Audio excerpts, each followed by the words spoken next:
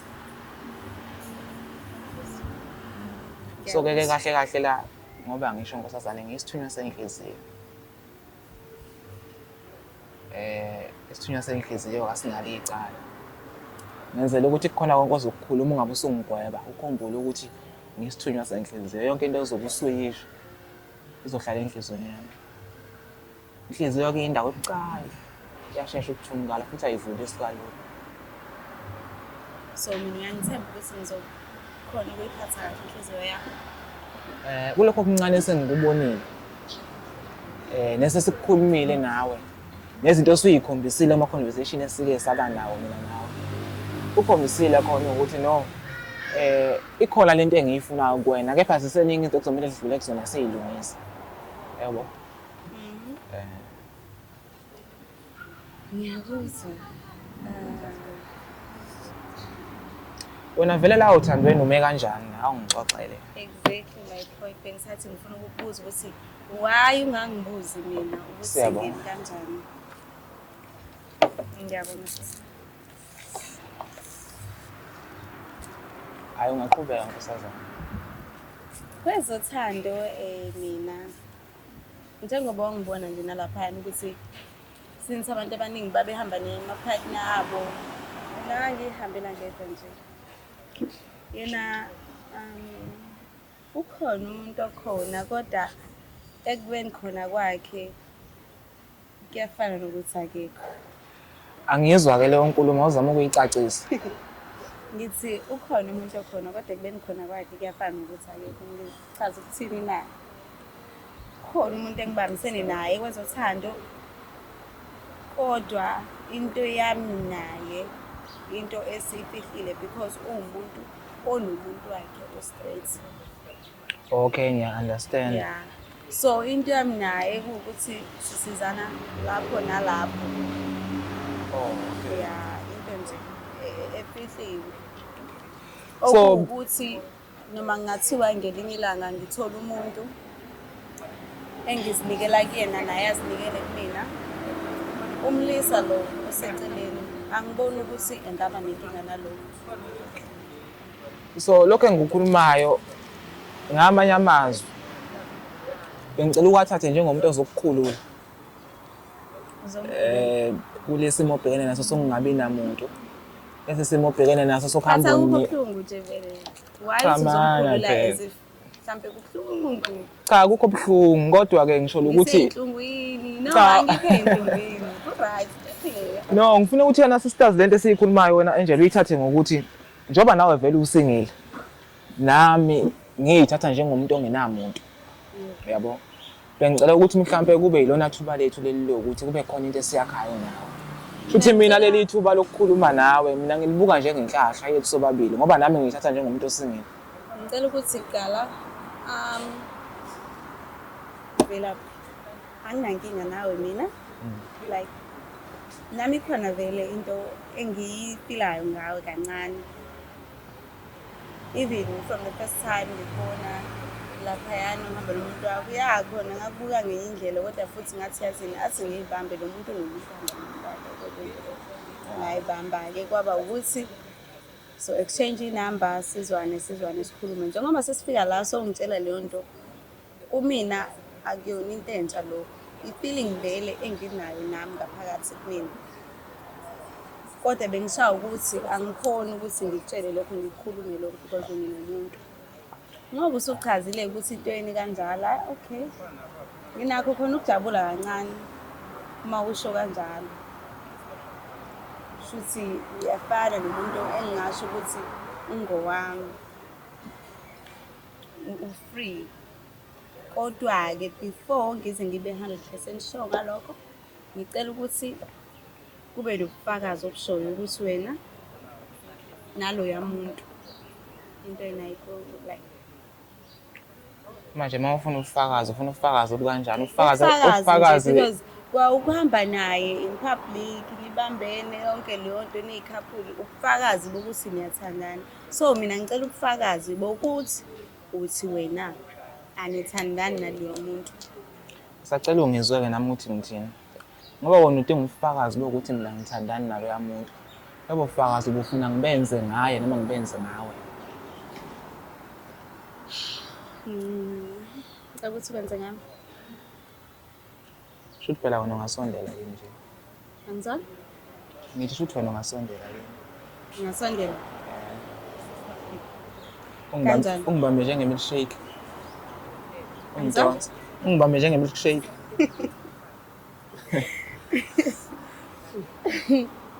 Ungidonse njengalo juice engudonsanga. No. Ngicela ukuthi benze ngayo. Cha phela ngeke ngikhona ukubenza ngayo ngoba mina naye asisathandani phela. So wena ufakazi mina ngingaba nabo obungcono. Yilobo bulapha phambi kwami. Yazi mfethu ucela ukudlala wena ngidlala yazi. Ngiserious. Asidlala. Ngiserious. Asidlala. Mina ngithi ngiserious. Wena uma ungasondela mina ufakazi ngizokunikeza. Kodwa yazi ibuphi ubufakazi obukhulu engibuthandile kule nto ngawe nayo le relationship yakho naye. Ukuthi ukwazile ukuthi ubiza amakhamera yokhuluma phambi kwamakhamera like umhlaba wonke uyabuka naye uzobona. Ibona ubufakazi obukhulu-ke lobo-ke engibuthandile. Angithi lobo bufakazi lobo bengibona ukuthi bukhona. Kuyaphuma ukuthi ngempela. Ngisacela ungilalele. Lobo bufakazi lobo bengibona ukuthi bukhona kepha ngibona ukuthi wena udinga ngibona. Khona lobo budinga awuzoqinisekisa ukuthi angithenga amehla abantu. Ibuphi lokho? Ngithe ngicela ungidonsa njenge-milkshake.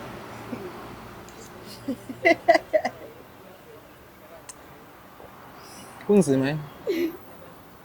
Noma mhlawumbe ungithemba ukuthi ngiyakhona ukudonseka njenge-milkshake. Ngizobuye ngikudonse. Angithi yonke into senza public. Maye lokho kuzokwenzelwa ekusitheleni okunjani lokho ngoba senzela ukuthi naye engangabazi ethi hayi lapha kuyenziwa nje ngoba nibeka amakhamera. Ngifuna ubone ukuthi nabo ubufakazi obudlula amakhamera. Ngicela ihako kungcono. Ke ngehulk ihaka ayisound njenge-milkshake. Ngicela ukungijoyina.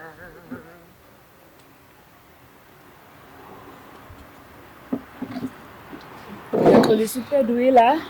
Ngifuna ukuzocheck ukuthi kuhamba kanjani. Ngisase right. Ningashayani sikhona sibhekile. Hayi kanti inkosazane le ayile yazi. Ayile. Kusho kuhamba kahle phela uma ukuthi akali. Njengomuntu osephethe inhliziyo yami ngicabanga ukuthi impendulo eziningi lele ngakuyena. Yo. Into ngabe sengimethile mntaso strong wena for ukuthi awublush. Uyangibona. Uyangibona. Mekavula umlomo nje. Uyametha. So does that mean ukuthi kuhamba kahle ke futhi usekuphendula sekunikile impendulo ukuthi nenza kanjani? Hayi impendulo iyashoda. Iyashoda. Umuntu ophazamisa impendulo ngoba ubezongidonsa njenge-milkshake. Yo, ngaze ngayimubi ke for ukuthi nje ngifike Le phambi kwakhe. Seniqedile. Kodwa I know awuphazamisanga ngakho inkosazana ngoba ucula mselihlangene. Obekungilethe la sengutholile. Sokutholile. Sengizohamba nakho futhi. Usisho usizakele ngamanye amazwi. Awugcinanga ngokusiza mina kuphela usize ngishiye kithi. Umakoti phela lo phambi kwami. Hallelujah. Hallelujah. Hallelujah. So usunomuntu omusha sha? Yebo. Uchazwe yini lenze ukuthi umqondo? Kahle ukuthi vele lento akade ezoyisho mina bengasiyona like ayifikanga as into entsha kumina. Nami vele benginakho lokho from the first time ngimbona vele kwaba khona lokho. Wonke umuntu uyaba nakho lokho. Mhlawumbe uyazi intombazana ubungeke uzwe. Yes, exactly. Wonke umuntu uyaba nakho lokho. So ufile kanjani uma ukuthi the first time umbona kwaba khona into and then now seyabuya uzokulethela amakhamera uzothi la ulalela lento oyifilayo nami ngiyayifila asifile seyi2 Ngiyabona. zizunjani Ngiyabona nje. Hey, Ngijabula ngifuna uqamba manje ngijabule. Ukuthi nje Nkosi yami sengidabulela lo ola eceleni lo ngakumina. Uthi kuzofika kanjani kuyena kodwa ke it's okay because naye vele umuntu wakhe uno-straight wakhe. Obekuvele nje uyimess. Yeah. Shuthi nawe sizova ngo-straight wakho manje. Noma ngamosheka nje esayidini it's fine. Mina vele as long as ngiyiphise ngithola. Izulu sithi seyishayila kayosi. Useyosila kakayini. Uyidlile udla icala. Noseyidlile usedla icala. Futhi mina ngidla icala. Kodwa kunihambela kahle. Ngihappy. Right. Akusho nini. Ngicela ukunishiya ngifuna ukubest ibhabulini happiness. Bengifuna nje ukucheck ukuthi ngisaphathene kahle ukihamba kahle because angithi mina othe uzandla no2 so we responsibility yami ukwenza sure ukuthi omunye nomunye usesimene esi right. Uma ukuthi ni right kahle. Wami umsebenzi ufeziwe ngibongile ingane zakethi. La Jehova. Ivibe enzobe ngishaya emshadweni wenu. Anikho ready. U-invited. Vele ngizobe ngikhona. Dakho blue. Mjongeni, uvelaphi Mjongeni. Nginesho ukuthi uAngela la ikhona. Uyafuna ukubuza ukuthi uvelaphi velaphi. Where have you been all my life? Nawe ke ukuthi uyathanda ukuyitholela where have you been all your life yakho. It is super simple, just write to us on the email address down below and we will sort you out ngoba nawe yalazi udaba iSelect Africa TV izokusetha. Ilana ke ngithi khona kums goodbye. Usale kahle igama ngusine kwakanene. But of course ngoba wena uVIP yasemhlabeni then you get to call me uAuntie wama 2K oyi2K lo onengoma and that's on Per child. Thank you so much for tuning in and being a part of tonight's episode of I Have a Crush on You. We are on season 3 all thanks to you. This is Select Africa TV. Please remember to like, comment, share the link, drop your comments down below and tell us ukuthi ucabangani ngale episode. Xoxela nabangani bakhe and also follow us on social media. While you're at it, namuza ngithola inkundleni zokuxhumana ngusinenene across all social media platforms. Noma ungasearch uAntama 2000. Happy Tuesday. Good night. Thank you so much for your unwavering support.